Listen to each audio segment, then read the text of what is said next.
पहला क्वेश्चन था dead cells have size of about 7.5 micrometre. कौन सी सेल होती है जिसमें जिसका जो साइज होता है वो 7.5 माइक्रोमीटर का होता है। ऑप्शन में लिखा था आरबीसी, स्मॉल लिम्फोसाइट, प्लेटलेट और ए और बी दोनों ऑप्शन। ये हमारा पहला क्वेश्चन था कल का। और आंसर अगर अपन देखें तो आंसर इसका जो था वो चौथा आंसर इसमें बिल्कुल करेक्ट आंसर था। मतलब आरबीसी और स्मॉल लिम्फोसाइट दोनों जो सेल्स होती हैं, दोनों सेल का साइज जो होता है वो 7.5 माइक्रोमीटर का होता है। कल आप लोगों ने जब आंसर दिए तो बहुत सारे लोग इस क्वेश्चन में कंफ्यूज हुए। 42 लोगों ने, है ना, 42 लोगों ने सिर्फ आरबीसी ही आंसर दिया। आरबीसी को आप हमेशा याद रखते हो, आरबीसी की जो साइज होता है वो 7 से 8 माइक्रोएम मतलब 7.5 माइक्रोएम होता है। लेकिन आरबीसी के अलावा हमारी जो स्मॉल लिम्फोसाइट होती है उसका साइज भी लगभग आरबीसी से बिल्कुल बराबर ही होता है।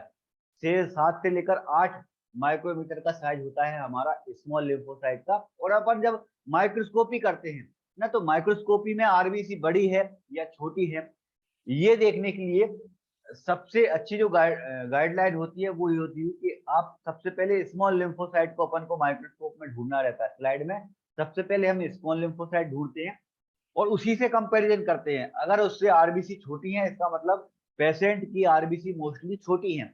अगर बड़ी है तो फिर हम समझेंगे कि आरबीसी जो है वो बड़ी है ना। तो स्मॉल लिम्फोसाइट और आरबीसी दोनों का जो साइज होता है वो लगभग सेम होता है। 7.5 माइक्रो एम के आसपास दोनों का साइज होता है। थोड़ा सा आप इसमें कंफ्यूज हुए इस क्वेश्चन में। 42 लोगों ने सिर्फ पहला आंसर दिया, सिर्फ 12 लोग इसका करेक्ट आंसर दे पाए थे। तो भाई आप ध्यान रखें, आरबीसी और स्मॉल लिम्फोसाइट दोनों का जो साइज होगा वो बिल्कुल सेम होगा। अगला क्वेश्चन था हमारा microcyte are cell those. Microcyte किस तरह की सेल होती हैं, ये हमारा क्वेश्चन था सेकंड वाला। और ऑप्शन में देखो आप, पहला लिखा था कि वो साइज में छोटी होती है, दूसरा लिखा था कि उसमें हीमोग्लोबिन नहीं होता, तीसरा लिखा था कि उसमें हीमोग्लोबिन जो होता है वो थोड़ा कम मात्रा में होता है, तीसरा लिखा था कि उसमें आरबीसी का जो काउंट होता है वो कम होता है। ये हमारा दूसरा क्वेश्चन था कल का, है ना। और इस दूसरे क्वेश्चन का जो सही आंसर था वो पहला था। माइक्रोसाइट जो होती है वो स्मॉल होती हैं। आरबीसी जब छोटे साइज की होगी उसे अपन माइक्रोसाइट कहेंगे, अगर बड़े साइज की होगी तो हम इसको मैक्रोसाइट कहेंगे ना। ये अपन ने कल जब अपन ने क्लास देखी थी तो कल क्लास में अपन ने सेल्स के वेरिएशन देखे थे बहुत सारी। ये टेबल अपन ने कल की क्लास में देखी थी ना। एक आरबीसी में क्या क्या वेरिएशन हो सकते हैं ये पूरी की पूरी टेबल हमको बताती है ना। ये टेबल बड़ी इंपॉर्टेंट है एग्जाम के हिसाब से, है ना। आरबीसी में 3 तरह के वेरिएशन हो सकते हैं। पहला हमारा साइज का वेरिएशन, दूसरा शेप का वेरिएशन और तीसरा है इंक्लूजन, है ना। साइज के वेरिएशन में क्या हो सकता है भाई, साइज या तो छोटा हो सकता है या बड़ा हो सकता है, दो में से एक हो सकती है। अगर आरबीसी छोटी होगी तो माइक्रोसाइट, अगर बड़ी होगी तो मैक्रोसाइट।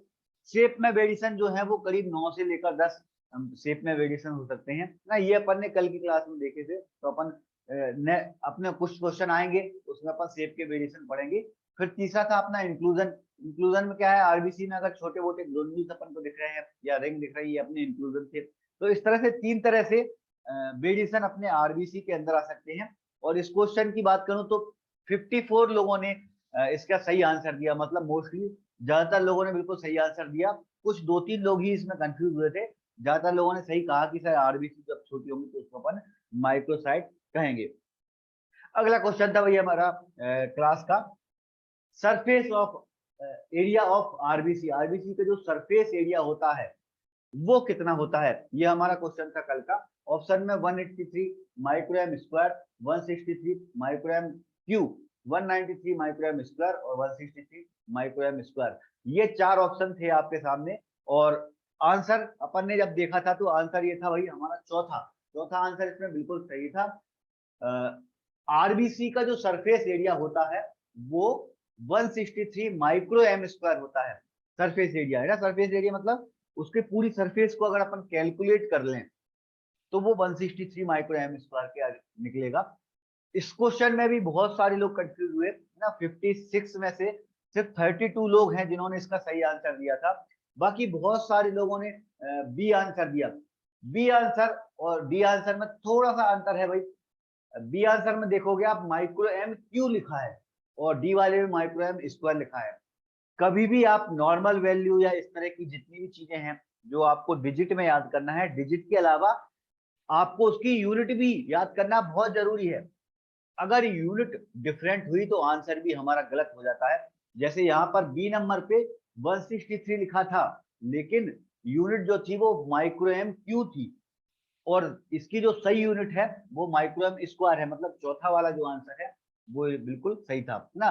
आधे लोगों ने वैसे इसका सही दिया 163 माइक्रो एम स्क्वायर, बाकी आधे लोग इसमें कंफ्यूज हो गए। कुछ लोगों ने पहला, कुछ लोगों ने तीसरा आंसर भी दिया, मगर ज्यादातर लोग बी नंबर पे चले गए। बी नंबर मतलब उनको यूनिट याद नहीं थी। 163 तो याद था, लेकिन भाई मैं हमेशा बोलता हूँ नॉर्मल वैल्यू जितनी भी है, नॉर्मल वैल्यू में आपको नंबर के साथ, डिजिट के साथ आपको उसकी यूनिट भी याद करना ही करना है। ये एग्जाम के हिसाब से बड़ी इंपोर्टेंट होती है। अगला क्वेश्चन था हमारा, डेडेस help in production of heparin and histamine. कौन सी सेल जो होती है वो हिपेरिन और हिस्टामिन को प्रोड्यूस करती है? ऑप्शन में आपके न्यूट्रोफिल्स, बेसोफिल, यूसिनोफिल और मोनोसाइट, ये हमारे ऑप्शन में थे, है ना। और आंसर अगर अपन इसका देखें तो हमारी जो बेसोफिल होती है उसका काम होता है हेपेरिन और हिस्टामिन को प्रोड्यूस करना। ये अपन ने थ्योरी की क्लास में अपन ने डिस्कस किया था भाई, हेपेरिन और हिस्टामिन को, ठीक है।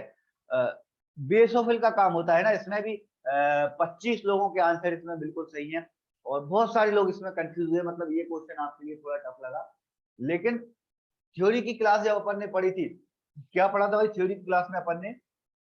सबके काम जो रहते हैं वो बिल्कुल अलग अलग रहते हैं। जितनी हमारी डब्ल्यूबीसी रहती है सबके काम अलग अलग हैं। न्यूट्रोफिल्स जो है वो हमारे सबसे आगे के सैनिक हैं। जैसे अपने पुराने राजा महाराजा रहते थे, तो पुराने राजा महाराजाओं में सबसे आगे के सैनिक पहले लड़ाई करते थे, फिर बाद में अगर वो मर जाए, बहुत सारे काम हो जाए, तो फिर घोड़ा वाले सैनिक आते थे, फिर बाद में हाथी वाले सैनिक आते थे, है ना। न्यूट्रोफिल्स जो है वो हमारे पैदल सैनिक हैं, सबसे ज्यादा मात्रा में प्रेजेंट होते हैं। और कभी भी ब्लड में या अपनी बॉडी में बैक्टीरिया या वायरस घुसेगा तो उसको किल करने का काम न्यूट्रोफिल्स का, है ना। मोनोसाइट जो है वो अपने हाथी वाले सैनिक हैं, है ना। याद कर रखने के लिए कैसे याद रखोगे भाई? मोनोसाइट का साइज बड़ा है और साइज बड़ा है मतलब हाथी वाला सैनिक, है ना। कब काम आएगा ये? जब हमारे पैदल वाले सैनिक जो होंगे वो दुश्मन को नहीं मार पा रहे हैं। अगर पैदल वाले सैनिक से कंट्रोल नहीं हो पा रही है दुश्मन, तो उसको बाद फिर हमारे घोड़े और हाथी वाले आएंगे। तो हमारा मोनोसाइट कौन सा है? बाद में आने वाला। बाद में आने मतलब अगर इन्फेक्शन हमको होता है तो क्रोनिक कंडीशन, मतलब बैक्टीरिया अगर लंबे टाइम तक हमारी बॉडी में है, न्यूट्रोफिल्स उसको किल नहीं कर पा रहा है, उस टाइम पे मोनोसाइट आता है। बाकी यूजनोफिल का हमने देखा था एलर्जी के टाइम पे यूज होता है, हमको अगर एलर्जी है। और इसके अलावा पैरासाइट, अगर पैरासाइट का इन्फेक्शन है उस टाइम पे भी यूजनोफिल का काम होता है। बाकी बेसोफिल जो है, बेसोफिल का मेन काम होता है हेपेरिन और हिस्टामिन को रिलीज करना, प्रोडक्शन करना, है ना। लिम्फोसाइट जो छूट रहा है, लिम्फोसाइट का काम एंटीबॉडीज का प्रोडक्शन भरना होता है ना। ये अपना कल का क्वेश्चन था। और आगे चले अपन, अगला क्वेश्चन था हमारा, व्हेन आरबीसी है पेलल कलर इन सेंट्रल पोर्शन। अगर जो सेंट्रल पोर्शन है उसका कलर अगर पेल हो जाए आरबीसी का, तो इस तरह की आरबीसी को हम क्या कहेंगे? ये हमारा क्वेश्चन था कल का। ऑप्शन देखें आप, ऑप्शन में पहला लिखा था हाइपोक्रोमिक, दूसरा हाइपरक्रोमिक, तीसरा मैक्रोसाइटिक और चौथा लिखा था माइक्रोसाइटिक। ये हमारे चार ऑप्शन थे और आंसर में पहला आंसर जो था वो एकदम करेक्ट आंसर था। आरबीसी अगर बीच में पेल हो जाती है, कलर उसका कम हो जाता है, तो इस तरह की जो आरबीसी होगी उसको अपन हाइपोक्रोमिक आरबीसी कहेंगे, है ना। बड़ा सिंपल है याद करना भाई, हाइपो मतलब कम होना, क्रोमिक मतलब कलर, कलर कम होगा तो हाइपोक्रोमिक, हाइपर मतलब ज्यादा। अगर कलर ज्यादा हुआ, कलर ज्यादा मतलब बीच का जो सेंट्रल एरिया है अगर वो पेल नहीं दिखेगा तो उसको अपन हाइपर क्रोमिक बोलेंगे, ठीक है। मोस्टली ज्यादातर केस में एनीमिया के केस जो होते हैं वो हाइपोक्रोमिक कंडीशन में ही होते हैं, है ना। तो अच्छा क्वेश्चन था, लेकिन बिल्कुल सिंपल था क्वेश्चन ये। और आप लोगों के आंसर की बात करूं तो आधे लोग इसका आंसर सही दे पाए थे, 30 लोगों ने बिल्कुल सही आंसर दिया। बहुत सारे लोग इसमें भी कंफ्यूज हो गए। बाकी ये क्वेश्चन मेरे हिसाब से इतना टफ नहीं था भाई। 15 लोगों ने दूसरा आंसर दिया, 9 लोगों ने मैक्रोसाइट दिया, 3 लोगों ने माइक्रोसाइट दिया, है ना। तो आरबीसी अगर बहुत ज्यादा पेल दिखेगी मतलब कलर कम हो गया है, और कलर कम हो गया है इसका मतलब हम उसको बोलेंगे आरबीसी जो है वो कैसी है? हाइपोक्रोमिक है ना। बहुत ज्यादा टफ क्वेश्चन नहीं था, बिल्कुल सिंपल क्वेश्चन था। अगला क्वेश्चन देखते हैं अपन। अगला क्वेश्चन है हमारा, which of the following is right feature of spherocyte. Spherocyte जो आरबीसी अगर होगी तो उसकी प्रॉपर्टी क्या होगी, मतलब किस कौन सी सेल है जिसको हम स्पेरोसाइट बोलेंगे। ऑप्शन देखें आप, ऑप्शन में पहले लिखा था उसमें बाई कॉन्केव नहीं होती सेल। दूसरा लिखा है कि उसमें बीच वाला जो एरिया होता है वो पेल नहीं होता। दूसरा लिखा है कि उसमें सरफेस एरिया कम हो जाता है। ये हमारे ऑप्शन थे, और चौथा option all of the above था। ऑप्शन में हमारा सही आंसर जो था वो all of above the he था, मतलब तीनों जो ऊपर के ऑप्शन थे वो बिल्कुल सही थे। क्यों भाई, अपन बात करते हैं, थोड़ा सा डिस्कस करते हैं क्या था स्पेरोसाइट। मेरे ख्याल से इसके बाद मैंने इमेज डाली है, बिल्कुल डाली है। स्पेरोसाइट है ना, अपन ने जब शेप के वेरिएशन देखे थे, शेप के वेरिएशन के टाइम पे अपन ने क्या देखे थे भाई, आरबीसी के अगर जो शेप वेरिएशन हो रहा है तो उसमें एक वेरिएशन है हमारा स्पेरोसाइट। स्पेरोसाइट मतलब आरबीसी जो है वो बिल्कुल गेंद की तरह हो जाती है। आरबीसी का जो शेप होता है वो कैसा होता है, नॉर्मली नॉर्मली जो होता है वो बाटी की तरह होता है। हम दाल बाटी खाते हैं ना, दाल बाटी में वो बाटी हमारी रहती है ना। जो लोग गांव के हैं वो तो बिल्कुल याद कर पाएंगे उसको। बाटी को अगर बीच में से आप दबा दोगे तो बिल्कुल उसी तरह का ही शेप हो जाता है हमारे आरबीसी का।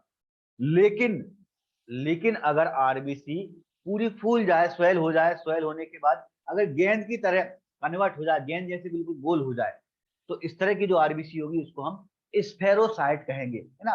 तो स्फेरोसाइट में क्या होगा भाई, स्फेरोसाइट में उसका शेप जो होगा वो राउंड हो जाए, पूरा गोल हो जाएगा, है ना। बीच का जो सेंट्रल एरिया है जो बाइकॉनकेव था वो खत्म हो जाएगा। तो बाइकॉनकेव खत्म होगा तो पेलर एरिया भी नहीं दिखेगा ना, वो पेलर एरिया नहीं दिखेगा। इसके अलावा फिर इसका सरफेस एरिया भी कम हो जाएगा।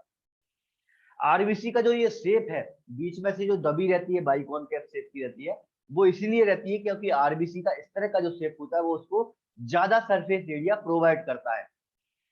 अगर वो पूरी गेंद हो जाएगी तो क्या होगा, उसका सरफेस एरिया जो होगा वो कम हो जाएगा ना। मतलब हमारा जो क्वेश्चन था उसमें तीनों ऑप्शन जो ऊपर के थे कि बाइकॉनकेव खत्म हो जाता है, पेलर एरिया नहीं दिखता उसमें, और सरफेस एरिया कम हो जाता है, ये तीनों ही ऑप्शन जो हैं वो इसमें करेक्ट आंसर थे। ठीक है, और इसमें थोड़े से आप कंफ्यूज हुए थे। 30 लोगों ने इसका सही आंसर दिया था। 33 लोगों ने सही आंसर दिया, बाकी बहुत सारे लोग इसमें कंफ्यूज हुए। बहुत सारे लोगों ने सिर्फ बीच 2 नंबर का ही आंसर दिया था कि पेलर एरिया उसमें नहीं होता, लेकिन भाई तीनों ऑप्शन उसमें करेक्ट थे। चलो अगले क्वेश्चन की बात करें अपन। अगला क्वेश्चन हमारा 7वां क्वेश्चन था। जो सेल्स होती है, अगर वो बीच वाला जो एरिया है वो ओवल एरिया हो जाए ना, बीच वाला कौन सा, सेंट्रल सेंट्रल पेलर जो है वो अगर ओवल हो जाए तो इसको हम क्या कहेंगे। ये क्वेश्चन बड़ा कंफ्यूजन वाला था। इस क्वेश्चन में थोड़ी टाइपिंग मिस्टेक भी हुई थी, कल की क्लास में एक स्टूडेंट ने मुझे बता दी थी, है ना। अभी लाइव क्लास है, रिकॉर्डेड क्लास होती तो मैं आपको बता भी नहीं पाता, है ना। तो फिर मैंने यही सोच के रिकॉर्डेड क्लास की जगह लाइव क्लास ही रख दिया। कल आप लोगों ने जब पेपर दिया होगा तो स्टोमेटो की जगह टाइपिंग मिस्टेक से स्फेरोसाइट यहाँ पर टाइपिंग हो गई थी, तो मैं उसको करेक्ट कर दूंगा, है ना। कल मैंने नोट्स जल्दी जल्दी में वो भेज दिए जो क्लास में थे, लेकिन मैं इसको करेक्शन करके बाद में आपको नोट्स वाले जो ग्रुप है उसमें आपको अलग से भेज दूंगा। 4 ऑप्शन थे हमारे, स्टेमेटोसाइट, टारगेट सेल, ओवेलोसाइट और सिकल सेल, और इन चारों में से पहला आंसर बिल्कुल सही था, स्टोमेटोसाइट, है ना। यहाँ पे थोड़ी सी कंफ्यूजन आती है, इसको अपन थोड़ा डिस्कस कर लेते हैं। ओवल शब्द जो रहता है, ओवल में 2-3 सेल्स जो है वो ओवल हो सकती हैं। ओवल मतलब अगर पूरी सेल्स ओवल है, अगर आरबीसी पूरी की पूरी अंडाकार है तो उसको हम ओवेलोसाइट कहते हैं। अगर ये ओवल की जगह और ज्यादा ओवल, ओवल मतलब बहुत ज्यादा ही लंबी है, अंडा से भी ज्यादा लंबी है अगर आरबीसी, तो हम उसको इलिप्टोसाइट कहेंगे, है ना। दो वर्ड कौन से, ओवोलोसाइट और दूसरा इलिप्टोसाइट। दोनों का मतलब क्या है कि आरबीसी जो है वो ओवल है, अगर ज्यादा ओवल हुई तो इलिप्टोसाइट, अगर कम ओवल हुई तो ओवेलोसाइट। लेकिन आरबीसी अगर ओवल ना हो, सिर्फ उसका बीच वाला जो पोर्शन हो वो ओवल हो, जैसे यहाँ पे क्वेश्चन मैं पूछा था, है ना। इसमें क्वेश्चन में सेंट्रल पिलर पूछा था, सेंट्रल पिलर, है ना। क्वेश्चन को बड़े ध्यान पूर्वक समझना है आपको। मतलब बीच वाला पोर्शन अगर ओवल है तो उसे क्या बोलेंगे, ये हमारा क्वेश्चन था। और बीच वाला पोर्शन अगर ओवल होगा तो उसको हम स्टोमेटोसाइट कहेंगे। क्यों कहेंगे भाई, उसके पीछे रीजन है, क्योंकि इस तरह की जो आरबीसी होती है वो एक पत्ते की तरह दिखती है अपन को, है ना। तो पत्ते को लेटिन भाषा में स्टोमेटो बोलते हैं, तो उसी के नाम पे इसका नाम है स्टोमेटोसाइट, है ना। पहला वाला जो आंसर था वो बिल्कुल सही था, है ना। यहाँ पे देखो इमेज के थ्रू मैं आपको समझाता हूँ। ओवेलोसाइट जो आप दूसरे नंबर पे देख रहे हो, अगर आरबीसी ओवल हो गई तो ओवेलोसाइट बोलेंगे। अगर आरबीसी ओवल नहीं हुई है, सिर्फ उसका बीच वाला पोर्शन ओवल हो गया है, तो उसको अपन स्टोमेटोसाइट कहेंगे, है ना। इसी से मिलता जुलता एक और वर्ड है इलिप्टोसाइट। अगर आरबीसी बहुत ज्यादा ओवल हो जाए तो उसको अपन इलिप्टोसाइट कहते हैं। चलो आगे चलते हैं भाई। अगला क्वेश्चन हमारा क्या था? अगला क्वेश्चन था हमारा variation of red cell. Red cell के साइज, साइज का वेरिएशन होगा तो इसको हम क्या कहेंगे? बहुत अच्छा क्वेश्चन था ये। साइज का वेरिएशन का मतलब क्या है? हम किसी की स्लाइड देख रहे हैं और स्लाइड में हमने देखा कि कुछ आरबीसी छोटी है, कुछ बड़ी है ना। अपन ये नहीं कह सकते कि सारी छोटी है सारी बड़ी है, कुछ बड़ी है कुछ छोटी है। साइज में वेरिएशन हमको दिख रहा है ना। तो साइज का इस तरह का जो वेरिएशन होता है उसे हम क्या बोलेंगे? ये हमारा क्वेश्चन था। ऑप्शन में स्पेरोसाइट, स्टोमेटोसाइट, एनिसोसाइट और पोइकिलोसाइटोसिस, ये हमारे क्वेश्चन में थे, है ना। आंसर जो था वो एनिसोसाइटोसिस, ना। दो वर्ड है यहाँ पर, एक एनिसोसाइटिस और दूसरा पोइकिलोसाइटिस। दोनों वर्ड को आपको ध्यान से समझना है। दोनों थोड़े से सिमिलर हैं लेकिन बहुत ज्यादा डिफरेंट है। साइज में अगर वेरिएशन होगा तो हम उसको एनिसोसाइटिस कहेंगे, है ना। यहाँ पर जो ऑप्शन में दिख रहा है ना, साइज में देखो आरबीसी के अगर साइज में वेरिएशन मतलब कुछ छोटी हैं कुछ बड़ी हैं, तो इस तरह की जो स्लाइड होगी उसमें अपन कहेंगे कि जो पेशेंट है उसको एनिसोसाइटोसिस हुआ है। अगर शेप में वेरिएशन हमको बहुत ज्यादा दिख रहा है, शेप में वेरिएशन मतलब कुछ स्पेरोसाइट हैं, कुछ सिकल सेल हैं, या कुछ कोई दूसरी और है स्टोमेटोसाइट है, तो शेप में वेरिएशन अगर ज्यादा दिखता है तो इस तरह के आरबीसी को अपन पोइकिलोसाइट कहेंगे। पेशेंट को अपन बोलेंगे कि पोइकिलोसाइटोसिस है ना। तो एनिसोसाइटोसिस और पोइकिलोसाइटोसिस दोनों बिल्कुल सिमिलर हैं। इस क्वेश्चन में भी बहुत सारे लोग कंफ्यूज हुए। 34 लोगों ने इसका सही आंसर दिया। ज्यादातर लोग जो कंफ्यूज हुए वो पोइकिलोसाइटोसिस पे चले गए ना। 9 लोगों ने पोइकिलोसाइटोसिस कहा, बाकी कुछ लोगों ने स्पेरोसाइटोसिस भी कहा। रेड सेल के साइज में वेरिएशन को अपन एनिसोसाइटोसिस कहेंगे, शेप में वेरिएशन को अपन पोइकिलोसाइटोसिस कहेंगे ना। बहुत अच्छा वर्ड था। ये अपन ने नोट्स में डाला है, आप जरूर इसको देख लेना। चलो आगे चलते हुए अगला क्वेश्चन था हमारा इलिप्टोसाइट, है ना। इलिप्टोसाइट को मैं थोड़ी देर पहले डिस्कस कर चुका हूँ। क्वेश्चन था हमारा इलिप्टोसाइट हम किसको बोलेंगे? ऑप्शन देखें आप, आरबीसी ज्यादा सिकल सेल होगी, आरबीसी ज्यादा ओवल होगी, ज्यादा स्फेरिकल होगी, या फिर नंबर में ज्यादा होगी। ये हमारा क्वेश्चन में ऑप्शन थे। और आंसर की बात करें तो आंसर अपन ने थोड़ी देर पहले डिस्कस कर रहे थे भाई। आरबीसी अगर ज्यादा ओवल होगी तो उसको अपन इलिप्टोसाइट कहते हैं, है ना। कम अगर ओवल हुई, नॉर्मल ओवल है तो उसको अपन ओवेलोसाइट कहेंगे। अगर बहुत ज्यादा ओवल है तो उसको हम इलिप्टोसाइट कहेंगे ना। ये अपन ने पहले भी डिस्कस कर लिया। इस क्वेश्चन में भी आप लोग कंफ्यूज हुए। देखो कितने मतलब हेमेटोलॉजी को बहुत सारे स्टूडेंट जो है वो बिल्कुल सरल सब्जेक्ट मानते हैं। मुझसे कई स्टूडेंट बात करते हैं तो ये बोलते हैं सर आप तो माइक्रोबायोलॉजी शुरू में पढ़ा दो, हेमेटोलॉजी हम पढ़े या नहीं पढ़े। लेकिन उसके बावजूद देखो हेमेटोलॉजी सरल मानने के बावजूद भी कल मैंने जब क्वेश्चन रखे 20 क्वेश्चन, तो उसमें से बहुत सारे लोगों के 10 से भी कम नंबर आए ना। तो हेमेटोलॉजी को भी आप बिल्कुल लाइटली मत लेना, ज्यादा आसान मत समझना। आपको पढ़ते हुए चलना है। हेमेटोलॉजी में भी कई सारी चीजें हैं जो हमको बहुत कंफ्यूज करती हैं। जैसे यहाँ पर देखो आप, ओवेलोसाइट, इलिप्टोसाइट और स्टोमेटोसाइट कितनी कंफ्यूज कर रही हैं। तीनों में थोड़ी थोड़ी सिमिलरिटी है, थोड़ा थोड़ा डिफरेंस है ना। पूरी आरबीसी अगर ओवल हुई तो ओवेलोसाइट, ज्यादा ओवल हुई तो इलिप्टोसाइट, और अगर सिर्फ सेंट्रल का एरिया ही ओवल हुआ तो उसको हम कहेंगे स्टोमेटोसाइट, है ना। चलो अगले क्वेश्चन पे आते हैं भाई। अगला क्वेश्चन हमारा, when RBC are present with sharp irregular thorn like projection, है ना। ये क्वेश्चन था हमारा। आरबीसी में अगर थॉर्न लाइक प्रोजेक्शन है, थॉर्न क्या था भाई? थॉर्न मतलब सींग की तरह। अगर आरबीसी में हमको सींग दिख रहे हैं, नॉर्मल आरबीसी में सींग तो होते नहीं है ना।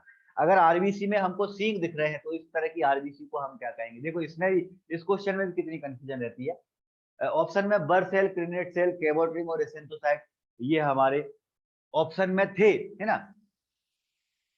प्रोजेक्शन में भी अपन ने दो तरह के प्रोजेक्शन आरबीसी में पढ़े हैं। कितनी कंफ्यूजन है। अगर छोटे प्रोजेक्शन है तो उसको हम बर्सेल कहेंगे, है ना। और बहुत सारे लोग, आप लोगों की बात करें भाई, आप लोगों में बहुत सारे लोग उसी में कंफ्यूज हुए। 29 लोगों ने, 29 लोगों ने पहला आंसर दिया बर्ड सेल, क्योंकि आपको मालूम था कि बर्ड सेल में प्रोजेक्शन होते हैं, लेकिन कंफ्यूज कहाँ हो गए आप? प्रोजेक्शन अगर छोटे हैं तब अपन बर्ड सेल बोलेंगे। यहाँ पर तो थॉर्न लाइक लिखा है, थॉर्न लाइक मतलब आरबीसी के सींग निकल आए हैं। आरबीसी के अगर सींग निकल आए, इतना बड़ा प्रोजेक्शन है, तो उसे हम अब बर्ड सेल नहीं कहेंगे, उसको हम एसेंथोसाइट कहेंगे। जो चौथा वाला ऑप्शन है ये हमारा इसका सही आंसर था, एसेंथोसाइट, है ना। सिर्फ 22 लोग ही इसका सही आंसर दे पाए 56 में से, है ना, मतलब आधे से भी कम लोग इसका सही आंसर दे पाए। देखो कितना बिल्कुल सिंपल सा टॉपिक था, बिल्कुल सरल सा टॉपिक था, उसमें भी आप लोग कितना कंफ्यूज हुए। छोटे छोटे टॉपिक को भी आपको इग्नोर नहीं करना है, ध्यान पूर्वक पढ़ते हुए चलना है। चलो आगे चलते हैं अपन। अगला क्वेश्चन था हमारा बेसोफिलिक स्टिपलिंग, इसका क्या मतलब है? बेसोफिलिक स्टिपलिंग में ऑप्शन देखे आप, ऑप्शन में पहले लिखा है आरबीसी में पर्पल ग्रेन्यूल दिखते हैं, दूसरा ब्लू ग्रेन्यूल दिखते हैं, तीसरा लिखा है पिंक ग्रेन्यूल कौन से दिखते हैं, और चौथा लिखा था कि उसमें राउंड फिलामेंट दिखता है। ये हमारा क्वेश्चन था, और इस क्वेश्चन का जो सही आंसर था तो वो पहला आंसर था, पहला आंसर बिल्कुल सही था। आरबीसी में हमको जो ग्रेन्यूल्स दिखते हैं वो पर्पल कलर के दिखते हैं। इसमें भी आधे लोग ने सही आंसर दिया, 31 लोगों ने। 56 में से 31 मतलब आधे से भी कम। आधे तो तब होते जब 33 होते हैं ना। 31 लोगों ने सही आंसर दिया। पर्पल कलर के ग्रेन्यूल्स दिखते हैं भैया, हम बेसोफिलिक स्टिपलिंग की बात करेंगे तो, है ना। और बाकी के लोग, ज्यादातर लोग जो कंफ्यूज हुए वो ब्लू स्टेनिंग में, है ना। ब्लू ब्लू जो कलर रहता है वो अपना डब्ल्यूबीसी में मोस्टली, डब्ल्यूबीसी के जो इंक्लूजन होते हैं वो हमको ब्लू कलर में दिखते हैं। आरबीसी के जो इंक्लूजन होते हैं वो पर्पल कलर में दिखते हैं, है ना।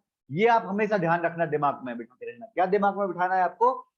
आरबीसी के जो इंक्लूजन होते हैं वो पर्पल कलर के दिखते हैं, डब्ल्यूबीसी के जो इंक्लूजन होते हैं वो ब्लू कलर के दिखते हैं। डब्ल्यूबीसी में अपन ने इंक्लूजन पढ़े हैं भाई, आपको याद होगा, है ना। और अभी अपने क्वेश्चन आएंगे उसमें अपन डिस्कस करेंगे। तो इस क्वेश्चन में भी आप लोग, आधे लोग कंफ्यूज हुए थे, आधे लोगों ने इसका सही आंसर दिया। तो देखो ये अपने आरबीसी के इंक्लूजन, तो Pappenheimer body, Howell Jolly body, basically तीन जो इंक्लूजन है, इसमें अपन को ग्रेन्यूल्स दिखते हैं। आरबीसी में नॉर्मली ग्रेन्यूल्स होते नहीं है वैसे। अगर ये ग्रेन्यूल बिल्कुल छोटे छोटे हैं, कॉर्नर में है, तो इसको अपन पेपेनहाइमर बॉडी कहते हैं, है ना। और इस तरह की सेल को अपन साइड्रोसाइट बोलते हैं। दूसरी, अगर सिर्फ एक ही ग्रेन्यूल दिख रहा है और बिल्कुल कॉर्नर में है पर्पल, तो इसको अपन हॉवेल जॉली बॉडी कहेंगे। लेकिन अगर बहुत सारे ग्रेन्यूल्स हैं वो पूरी आरबीसी में ही दिख रहे हैं, तो इस तरह के जो होंगे उनको अपन बेसोफिलिक स्टिपलिंग कहेंगे, है ना। बाकी जो ऑप्शन में आप देखो, ऑप्शन में एक राउंड फिलामेंट भी लिखा था कि राउंड फिलामेंट, तो राउंड फिलामेंट जो है उसको अपन कैबोट्रिन बोलते हैं। ये जो नीचे ऑप्शन दिख रहा है ये कैबोट्रिन। अगर आरबीसी में इस तरह से राउंड फिलामेंट दिख रहा है तो वो हमारा कैबोट्रिन कहलाएगा। ठीक है, अगला क्वेश्चन पे आते हैं अपन। अगला क्वेश्चन था हमारा पर्पल कलर के ग्रेन्यूल्स हमको आयरन के दिख रहे हैं रेड सेल के, आरबीसी के अंदर बहुत सारे, तो क्या कहलाएंगे भाई? तो अभी थोड़ी देर पहले अपन डिस्कस कर रहे थे। ऑप्शन में देखो टॉक्सिक ग्रेन्यूल्स, साइड्रोब्लास्ट, साइड्रोसाइट और सिस्टोसाइट अपन ने कहा। और थोड़ी देर पहले ही अपन ने इमेज में देखा, अपन ने थोड़ी देर पहले इमेज में क्या देखा? हमारी जो पेपेनहाइमर बॉडी है उसको अपन साइड्रोसाइटिक ग्रेन्यूल्स बोलते हैं, या फिर अपन उसको सेल जो है उसको साइड्रोसाइट बोलते हैं, है ना। तो आंसर क्या है हमारा? साइड्रोसाइट। इस तरह की जो आरबीसी है उसको अपन साइड्रोसाइट कहते हैं ना। और इसमें आप लोगों की आंसर की बात करूं तो बहुत ज्यादा कंफ्यूज हुए इस क्वेश्चन में आप लोग। कल के जो क्वेश्चन थे उसमें इस क्वेश्चन में सबसे ज्यादा लोगों को कंफ्यूजन हुई, सबसे ज्यादातर लोगों को। सिर्फ 16 लोग ही इसका सही आंसर दे पाए, 17 लोगों का आंसर इसमें बिल्कुल गलत था। 17 लोगों ने पहला आंसर दिया, 11 लोगों ने दूसरा आंसर दिया, और 13 लोगों ने चौथा आंसर दिया। 16 मतलब लगभग 25% लोग ही इसका सही आंसर दे पाए थे। तो ये आपको याद रखना है भाई, पर्पल ग्रेन्यूल्स जो होंगे वो पेपेनहाइमर बॉडी में दिखते हैं, और पेपेनहाइमर बॉडी मतलब क्या हो गया हमारे साइड्रोसाइट। अगला क्वेश्चन पे आते हैं अपन। अगला क्वेश्चन था हमारा रप्चर सेल, रप्चर आरबीसी है ना, रप्चर जो आरबीसी होती है अगर वो क्वार्टर मून की तरह दिखे। क्वार्टर मून कौन सा? जो चांद दिखता है अपन को, आधा चांद ना, क्वार्टर चांद दिखता है, उसकी तरह अपन को आरबीसी दिख रही है, तो वो हमारी क्या कहलाएगी? बड़ा सिंपल क्वेश्चन था भाई ये। और cable ring, हॉवेल jolly body, hand body, crescent body, ये हमारे ऑप्शन में थे, है ना। और ऑप्शन में सही आंसर क्या था हमारा? Crescent body. अपन ने पढ़ा था कल, अपन ने क्या पढ़ा था भाई? इस तरह की जो सेल होती है इसको अपन सिकल सेल बोलते हैं। और सिकल सेल के मैंने और नाम भी बोले थे, वो भी आपको याद रखना है। सिकल सेल को अपन क्रिसेंट सेल भी कह सकते हैं, क्रिसेंट बॉडी भी कह सकते हैं, है ना।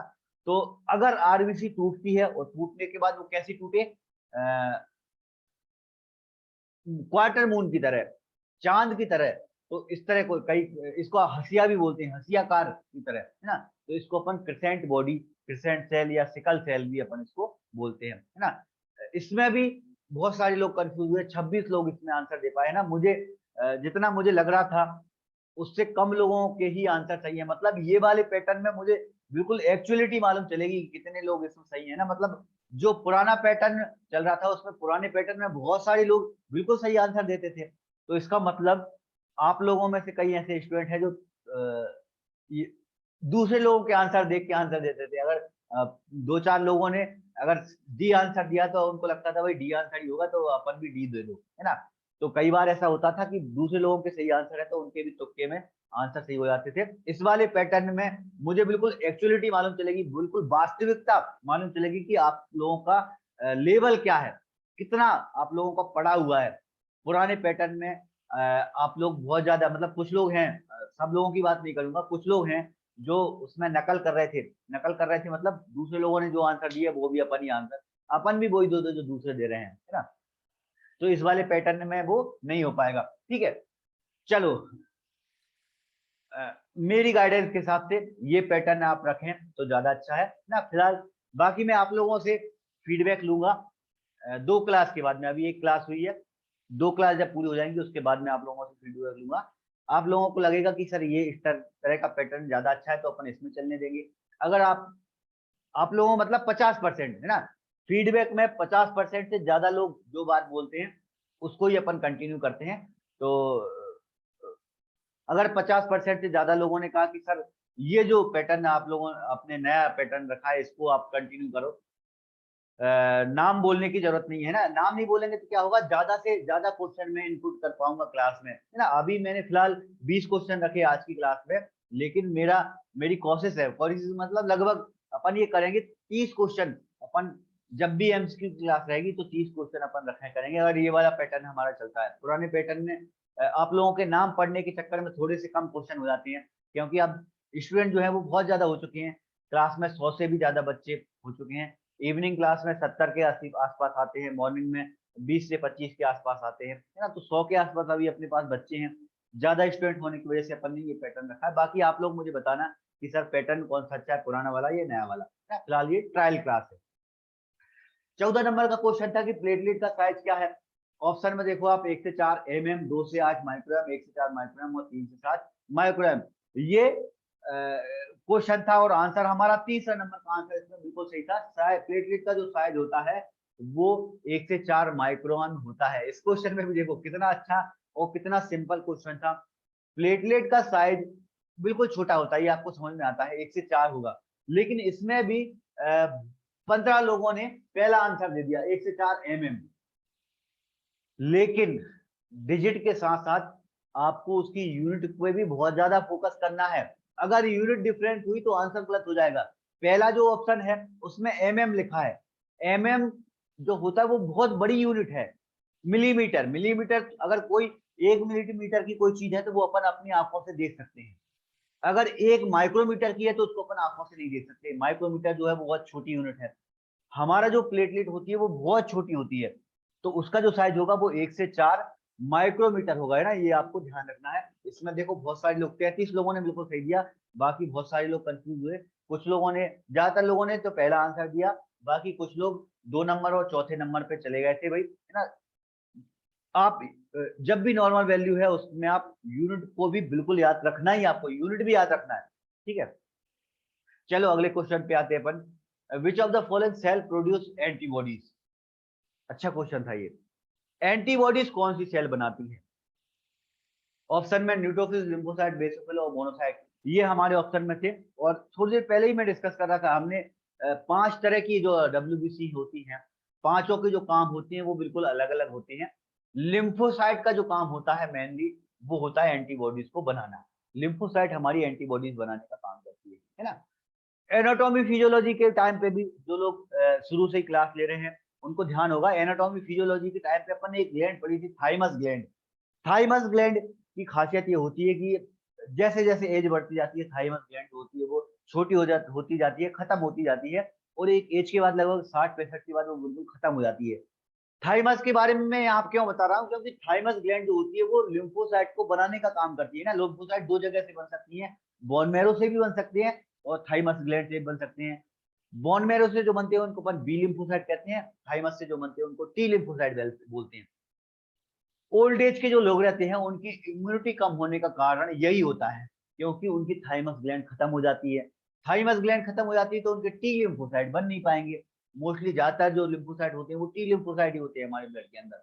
तो टी लिम्फोसाइट नहीं बनेंगे तो एंटीबॉडीज नहीं बनेगी, और एंटीबॉडीज नहीं बनेगी मतलब इम्यूनिटी कमजोर हो जाएगी ना। मतलब ओल्ड एज में जो बुजुर्ग लोग रहते हैं उनको ज्यादातर बीमारी ऐसी लगती है क्योंकि उनके लिम्फोसाइट जो होते हैं वो कम, उनका प्रोडक्शन कम होने लगेगा। तो लिम्फोसाइट का जो काम होता है वो एंटीबॉडीज बनाने का काम होगा, है ना। आप लोगों के आंसर पे चलो मैं, आप लोगों ने किस तरह से रिस्पॉन्स दिया, इसमें जरूर बहुत अच्छा रिस्पॉन्स आप लोगों को रहा। इसमें 43 लोगों ने सही आंसर दिया अपने 56 लोगों में से, है ना। सिर्फ 10-12 लोग ही कंफ्यूज हुए, उस 10-12 लोगों में से बहुत सारे लोगों ने सिर्फ न्यूट्रोफिल्स दिया। न्यूट्रोफिल्स एंटीबॉडीज नहीं बनाता। न्यूट्रोफिल्स जो होते हैं वो हमारे एक्यूट इन्फेक्शन में काम आता है। एक्यूट इन्फेक्शन में बैक्टीरिया वायरस को किल करने का काम हमारा न्यूट्रोफिल्स का होता है ना। पांचों तरह की डब्ल्यूबीसी के क्या काम है, ये बड़े इंपॉर्टेंट है, ये आप जरूर पढ़ लेना, है ना। वो बहुत टफ नहीं है। देखो मैंने कल की जो क्लास थी, थ्योरी की क्लास है ना, थ्योरी की जो क्लास है उसमें ट्रिक डाल सकता था, कोई जगह पे है जहां हम याद करने के लिए ट्रिक भी डाल सकते हैं, लेकिन मुझे नहीं लगता कि उसमें ट्रिक डालने की जरूरत है। आप ध्यान पूर्वक पढ़ते हुए चलें, एक दो बार आप रिवीजन करें तो इजीली आप समझ पाएंगे। वो बिल्कुल बेसिक क्वेश्चन है, बेसिक टॉपिक है भाई। हेमेटोलॉजी में अपन को सेल के बारे में अपन नॉर्मली डिस्कस करते हुए चलते ही है, मतलब अपन जहाँ पे काम कर रहे हैं वहां पे सीबीसी तो बिल्कुल एकदम कॉमन टेस्ट है, हर एक पेशेंट का सीबीसी तो होता ही होता है। तो सेल्स का अपन को नॉलेज होना चाहिए। 16 नंबर के क्वेश्चन पे आते हैं अपन। डायमीटर ऑफ मोनोसाइट, मोनोसाइट कितने साइज की होती है, ये हमारा क्वेश्चन था। 20 से 26 पहला ऑप्शन था, दूसरा लिखा 10 से 12, तीसरा 16 से 30, 16 से 20, ऐसे चार ऑप्शन थे। कितने माइक्रोमीटर ये मोनोसाइट होता है, ये हमारा क्वेश्चन था कल का। और आंसर अपन ने देखा तो आंसर चौथा नंबर का आंसर बिल्कुल सही था, 16 से 20 माइक्रोमीटर का मोनोसाइट होता है। इसमें वैसे अच्छा रिस्पॉन्स दिया आप लोगों ने, 40 लोगों ने बिल्कुल सही आंसर दिए इसमें। बहुत सारे लोग कंफ्यूज हुए, 13 लोग कंफ्यूज हुए इसमें। 10 से 12 दूसरा आंसर पे चले गए 13 लोग। कुछ लोग और भी कंफ्यूज हुए जिन्होंने 20 से 26 कह दिया। हमारा जो न्यूट्रोफिल्स, यूस्नोफिल, बेसोफिल, ये जो होते हैं इनका साइज 10 से 14 के आसपास होता है। उनसे बड़ी सेल होती है हमारी मोनोसाइट। मोनोसाइट के बारे में अपन ने एक चीज डिस्कस की है, मोनोसाइट ब्लड में सबसे बड़ी सेल है, ब्लड में, है ना, बॉडी की बात नहीं कर रहा मैं। ब्लड में सबसे बड़ी सेल जो है वो मोनोसाइट है। कितनी बड़ी है वो, 16 से 20 माइक्रोमीटर की, है ना। 20 से 26 तो फिर बहुत बड़ा हो जाएगा, 20 से 26 नहीं होती वो, 16 से 20 होती है। हालांकि नोट्स में अपन ने इसको 15 से 18 पढ़ा है, तो थोड़ा बहुत डिफरेंट एग्जाम में चल सकता है ना। तो वो आप ध्यान रखना। अगला क्वेश्चन पे आते हैं। अगला क्वेश्चन था हमारा लार्ज ब्लू इंक्लूजन न्यूट्रोफिल्स में। न्यूट्रोफिल्स में अगर बड़ा ब्लू इंक्लूजन है तो उसको हम क्या बोलेंगे, है ना। थोड़ी देर पहले मैं एक चीज डिस्कस कर रहा था, आरबीसी के जो इंक्लूजन होते हैं वो पर्पल कलर के होते हैं, डब्ल्यूबीसी में जो इंक्लूजन होते हैं वो ब्लू कलर के होते हैं। अब ब्लू इंक्लूजन में बड़ा इंक्लूजन है तो उसे अपन क्या बोलेंगे, ऑप्शन देखो आप, पेल्गर हिटेनोमली, एल्डर एनोमली, मेहगलिन एनोमली और टर्क सेल। ये चार ऑप्शन आपके सामने थे। मेहगलिन एनोमली हम उस तरह की न्यूट्रोफिल्स को बोलेंगे जिसमें लार्ज ब्लू इंक्लूजन होगा। अगर छोटा हुआ तो क्या होगा, छोटा अगर हुआ तो उसको हम डॉली बॉडीज बोलते हैं ना। ये अपन ने थ्योरी की क्लास में पढ़ा है ना। बड़े इंपॉर्टेंट है ये एनोमली और बॉडीज, है ना। वो एग्जाम के हिसाब से बड़े इंपॉर्टेंट है, एग्जाम में आए भी हैं, पेल्गर हिट एनोमली और एल्डर दोनों से क्वेश्चन बन चुके हैं। लेकिन एम्स वगैरह के एग्जाम में आए हैं तो वो अपने पास क्वेश्चन पेपर है नहीं है, इसलिए मैंने नोट्स में डाले नहीं है, लेकिन इनसे क्वेश्चन आते हैं, इंपॉर्टेंट है ये। इंक्लूजन अगर बड़ा है न्यूट्रोफिल्स में तो उसको अपन मे हेगलिन एनोमली कहते हैं। इसमें आप लोग बहुत कंफ्यूज हुए, 21 लोगों ने इसमें सही आंसर दिया। बाकी बहुत सारे लोग ने पहला, दूसरा, चौथा इस तरह से आंसर दिया है भाई। तो ये जरूर आप पढ़ लेना, एबनॉर्मलिटी आरबीसी की भी और डब्ल्यूबीसी की। लार्ज इंक्लूजन हुआ तो उसको हम मे हेगलिन एनोमली कहेंगे। बाकी फेल्गर हेड एनोमली में अपन ने क्या पढ़ा था, न्यूट्रोफिल जो होते हैं वो बाइलोब हो जाते हैं। एल्डर रियली एनोमली में अपन ने क्या पढ़ा था, न्यूट्रोफिल्स में जो ग्रेन्यूल्स होते हैं वो बहुत बड़े बड़े हो जाते हैं। बड़े बड़े ग्रेन्यूल्स हुए तो एल्डर रियली एनोमली। अगर लोग सिर्फ दो बचे तो फेल्गर हेड एनोमली। और अगर बड़ा ब्लू इंक्लूजन दिख रहा है तो मे हेगलिन एनोमली। ये नोट्स में इंक्लूडेड है और मैंने बड़े अच्छे से इमेज के थ्रू नोट्स में डाले हैं। इमेज आप देखोगे तो अपने आप ही वो चीजें आपको याद हो जाएंगी। अगले क्वेश्चन पे आते हैं। अगला क्वेश्चन है हमारा, needle like red inclusion blast cell in blast cell. Blast cell में अगर निडल लाइक रेड इंक्लूजन दिख रहा है तो उसे हम क्या बोलेंगे। एक चीज तो यहाँ पे भाई, अपने जितनी भी अपन ने एबनॉर्मलिटी पढ़ी वो नॉर्मल सेल में पढ़ी। यहाँ पर नॉर्मल सेल नहीं है, ब्लास्ट सेल है। Blast cell actually immature cell होती है हमारी डब्ल्यूबीसी की। इमेचर सेल्स के अंदर अगर निडल लाइक रेड इंक्लूजन मतलब केसर टाइप का हमको स्ट्रक्चर दिख रहा है कि केसर, एक आध केसर पड़ा है ब्लास्ट सेल के अंदर, है ना, तो उसको अपन क्या बोलते हैं, और बॉडीज, बर बॉडीज, डॉली बॉडीज या स्मॉल सेल और बॉडीज, उसको हम क्या बोलेंगे, और बॉडीज बोलते हैं। ये भी एग्जाम में आ चुका है ना, लेकिन अपने पास एग्जाम है का पेपर नहीं है जिसमें ये आया था। और बॉडीज को अपन और रॉड भी बोल सकते हैं, ये भी आप हमेशा याद रखना। और रॉड और बॉडीज दोनों का मतलब एक ही है। अगर ब्लास्ट सेल के अंदर हमको रेड कलर का इंक्लूजन दिख रहा है तो उसको अपन और बॉडीज कहते हैं। 37 लोगों ने इसका सही आंसर दिया। ज्यादातर लोग जो कंफ्यूज हुए वो बर बॉडी पे चले गए। बर बॉडी क्या पढ़ा है भाई अपन ने डब्ल्यूबीसी के अंदर, डब्ल्यूबीसी में अपन ने बर बॉडी जो पढ़ा है वो पढ़ा है कि जो न्यूट्रोफिल्स होते हैं उसके क्रोमेटिन जो रहते हैं, क्रोमेटिन में अगर नोवलाइक एक्सटेंशन हो जाए, है ना, क्रोमेटिन वैसे तो बहुत दिखता नहीं अपन को, इस पे बहुत ज्यादा ध्यान पूर्वक अपन को देखना पड़ेगा। क्रोमेटिन में अगर थोड़ा सा कहीं पे नॉब निकल आ रहा है तो उसको अपन बर बॉडीज कहते हैं ना। बर बॉडी में बहुत सारे लोग कंफ्यूजन होते हैं। डॉली बॉडीज किसको बोलते हैं, डॉली बॉडीज छोटा इंक्लूजन अगर है लेकिन ब्लू कलर का, ब्लू कलर का छोटा इंक्लूजन तो डॉली बॉडीज। नोबलाइक एक्सटेंशन है अगर क्रोमेटिन में तो बर बॉडीज, और रेड इंक्लूजन है निडल लाइक तो और बॉडीज। ये तीनों तरह की बॉडीज अपन ने डब्ल्यूबीसी में पढ़ी हैं, इंपोर्टेंट है, इनको आप जरूर अच्छे से पढ़ लेना। चलो अगले क्वेश्चन पे आते हैं। अगला क्वेश्चन था हमारा, बास्केट लाइक लिम्फोसाइट।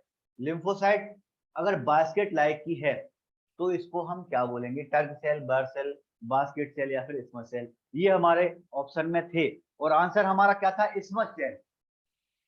अगर लिम्फोसाइट बास्केट दलिया की तरह है तो इस तरह की जो सेल होती है उसको हम स्मच सेल बोलते हैं। यहाँ पे ऑप्शन में बास्केट भी लिखा था लेकिन बास्केट मेडिकल में कोई बास्केट सेल होती नहीं है, मेडिकल टर्म है नहीं, उसको अपन स्पेशली स्मज सेल बोलते हैं ना। बास्केट शब्द से बहुत सारे लोग कंफ्यूज हुए, 18 लोगों ने बास्केट लिख दिया, ऊपर बास्केट देखा नीचे बास्केट देख दिया, है ना, बास्केट होता नहीं भाई, उस तरह की सेल को हम स्मज सेल बोलते हैं। 26 लोगों ने ही इसका सही आंसर दे पाया, मतलब इस क्वेश्चन में भी आप लोग बहुत कंफ्यूज हुए। हेमेटोलॉजी को आप बिल्कुल लाइटली मत लेना। अभी तक कल की क्लास में कल के जो क्वेश्चन थे मुझे समझ में आया कि भाई अभी भी हेमेटोलॉजी को बहुत सारे लोग सरल मानते हैं, ज्यादा पढ़ाई नहीं करते, लेकिन आपको पढ़ाई करना है। एक लास्ट क्वेश्चन और, which of the following method is used for cell size measurement.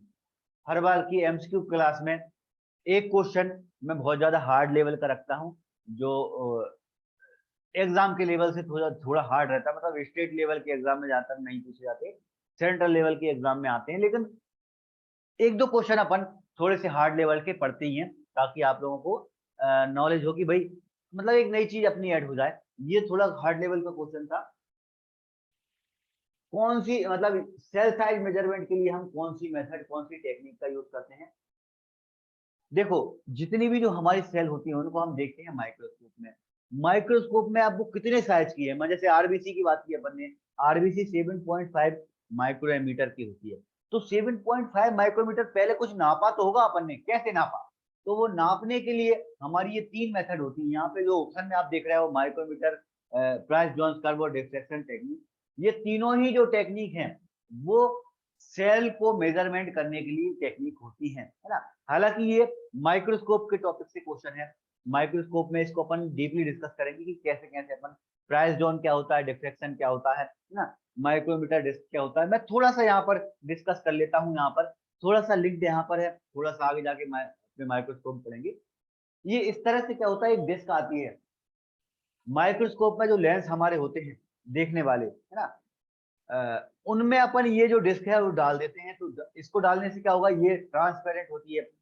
तो अपन जो स्लाइड देख रहे हैं वो स्लाइड में सेल्स इसके बीच बीच में हमको दिखते हैं है ना। तो इसमें डिस्क के में अपन कोई भी सेल का अगर अपन को मेजरमेंट करना है कि वो कितनी बड़ी है, तो वो इस डिस्क में स्केल होगा, और इस स्केल के थ्रू अपन उसको जैसे आरबीसी है या डब्ल्यूबीसी है, उसको अपन साइज को माप सकते हैं है ना। ये सबसे कॉमन मेथड होती है अपनी डिस्क वाली। डिस्क के अलावा दो मेथड और भी हैं जो अपन ने ऑप्शन में थी, डिफ्लेक्शन वाली और प्राइस जोन कर्व वाली। इनको अपन अपने माइक्रोस्कोप वाले चैप्टर में पढ़ेंगे। माइक्रोस्कोप कब आएगा हमारा, जब हम माइक्रोबायोलॉजी पढ़ेंगे उस टाइम पे हम माइक्रोस्कोप को पढ़ेंगे। यहाँ से ये जो क्वेश्चन था वो इस वाले टॉपिक से रिलेटिव था, तो मैंने यहाँ डाल दिया था। बाकी अपन इसको बहुत अच्छे से माइक्रोस्कोप वाले टॉपिक में डिस्कस करेंगे, ठीक है भाई।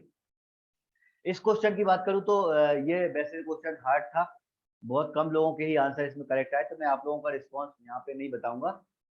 बहुत कम लोगों, मतलब 12 लोगों ने ही इसका सही आंसर दिया। कोई बात नहीं भाई, हार्ड लेवल का अपन क्वेश्चन रखते हैं, तो मैं समझ सकता हूँ कि जो चीज नोट्स में नहीं है तो आप थोड़ा बहुत तो गलत दोगे ही दोगे, ठीक है। चलो तो फिलहाल मैंने 20 क्वेश्चन ही रखे थे, लेकिन ये एमसीक्यू जो क्लास है इसमें मैं क्वेश्चन बढ़ाऊंगा। 20 की जगह पे आप 25, और 25 के बाद में फिर 30 क्वेश्चन अपन रखा करेंगे डेली। मतलब एमसीक्यू की जब भी क्लास होगी 1.5 घंटे में अपन 30 क्वेश्चन डिस्कस करेंगे, अगर ये पैटर्न रखा तो। ये पैटर्न कब रखेंगे, पहले ये इस तरह की 2 क्लास होंगी और उसके बाद में आप लोगों के पास एक फीडबैक फॉर्म आएगा। पहले भी मैं आप लोगों से फीडबैक फॉर्म भरवा चुका हूँ। जैसे मॉर्निंग की क्लास के लिए मैंने आप लोगों से फीडबैक फॉर्म भरवाया था। मैंने आपसे पूछा था कि रिकॉर्डेड क्लास का टाइमिंग क्या होना चाहिए, लेट नाइट रखें हम या अर्ली मॉर्निंग रखें। तो 75% लोगों ने कहा कि सर आप अर्ली मॉर्निंग रखो, सुबह की क्लास रखो। तो फिर मैंने सुबह की क्लास रख ली है ना। इस तरह से कोई भी अगर मेरे पास आता है सजेशन, तो सजेशन में फोकस करता हूँ, लेकिन किसी एक पर्सन की सजेशन पे मैं क्लास में बिल्कुल चेंजेस नहीं करता। हाँ, लेकिन अपन ट्रायल जरूर रखते हैं, ट्रायल के बाद आप लोगों का क्या रिस्पॉन्स है उसके आधार पे डिपेंड करता है। तो पहले ये 2 दिन क्लास होंगी, उसके बाद आपके पास एक छोटा सा फीडबैक फॉर्म आएगा। 50% से ज्यादा लोग जो बात कहेंगे क्लास का पैटर्न वही रहेगा। अगर 50% से ज्यादा लोगों ने कहा कि सर ये पैटर्न आप चलने दो, ये बहुत अच्छा पैटर्न है, इसमें ज्यादा क्वेश्चन हो रहे हैं, नाम पढ़ने की आपको जरूरत नहीं है, तो अपन ये क्वेश्चन ये वाला पैटर्न कंटिन्यू कर देंगे। 50% से ज्यादा लोगों ने अगर ये कहा कि सर पुराना पैटर्न सही है, आप लोग आप नाम पढ़ते तो हमको मोटिवेशन मिलता है, तो फिर अपन पुराने पैटर्न पे चले जाएंगे। फिलहाल ये 2 दिन क्लास चलेगी इस तरह की, जिस तरह से मैंने आज क्लास ली है। आज मैंने किसी का भी नाम नहीं लिया कि किसके कितना कौन सा आंसर सही है कितना गलत है ना। थोड़ा सा और मैं इसमें मॉडिफाई करूंगा, आप लोगों का रिजल्ट ये एमसीक्यू में दिखेगा है ना। ये मेरी कोशिश है, कल की क्लास में बहुत जल्दी जल्दी हो नहीं पाया, थोड़े बहुत और चेंजेस होंगे, मतलब ये क्लास और भी ज्यादा अच्छी होगी अपनी अगर आप इसको कंटिन्यू करते हैं तो। चलो अब मैंने आप लोगों के माइक ऑन कर दिए हैं, अब कोई चाहे आप तो आप बात कर सकते हैं। हालांकि ये रिकॉर्डेड क्लास में माइक ऑन होता नहीं मॉर्निंग में है ना, लेकिन आज मैंने लाइव क्लास ली है तो आपके माइक ऑन हो सकते हैं, कर सकते हैं आप, कोई बात करना हो आपको तो कर सकते हैं। कोई डाउट हो आज की क्लास में तो आप पूछें, या अभी तक जितनी भी चीजें हुई हैं उसमें कोई भी चीज आपको लग रही है तो आप बताएं, सजेशन कोई है तो वो भी बोल सकते हैं। मैं सिर्फ 1 या 2 मिनट के लिए रुकूंगा, उसके बाद अपन क्लास को ओवर कर देंगे।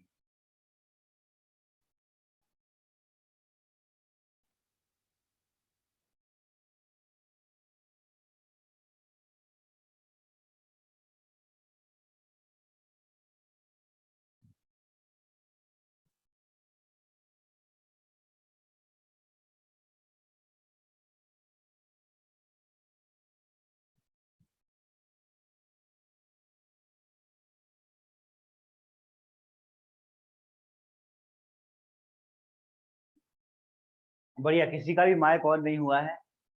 मेरे ख्याल से आप रिकॉर्डेड क्लास के आदी हो चुके हैं, मॉर्निंग में माइक ऑन नहीं करते होंगे। कोई बात नहीं भाई, कोई भी डाउट रहे आप मैसेज के थ्रू भी डाल सकते हैं। अजीत ने जरूर एक मैसेज डाला है, सर जी 1/6/22 से क्लास नहीं ले पा रहा हूँ,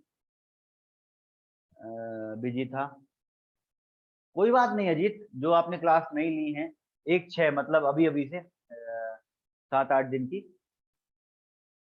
अपन आगे चल के, आपको एक चीज तो मालूम है, अपनी वेबसाइट बनने वाली है। अभी आपको जो नोट्स में जो वेबसाइट दिखती है ना, स्टार्टिंग में ही में आपको एक वेबसाइट नोट्स के अंदर दिखती है, genomelabsite.com। ये मैंने अभी फिलहाल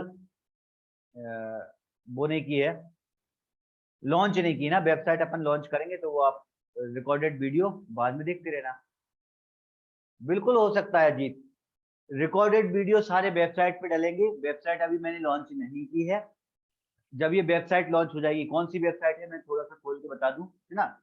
ये नोट्स में आपको नोट्स में लिखी हुई दिखती है आपको, है ना। आपके पास जो थ्योरी के नोट्स मिलते हैं या कोई भी नोट्स मिलते हैं, ये देखो, है ना, ये वाली www.genomelabscience.com, है ना। ये मेरे पास डोमेन है, डोमेन में इसका खरीद चुका हूँ, लेकिन मैंने इसको अभी बनवाई नहीं है ना। बनवाने में हालांकि बहुत ज्यादा टाइम नहीं लगता, बनवाने में थोड़ा बहुत ही खर्चा आता है बनवाने में।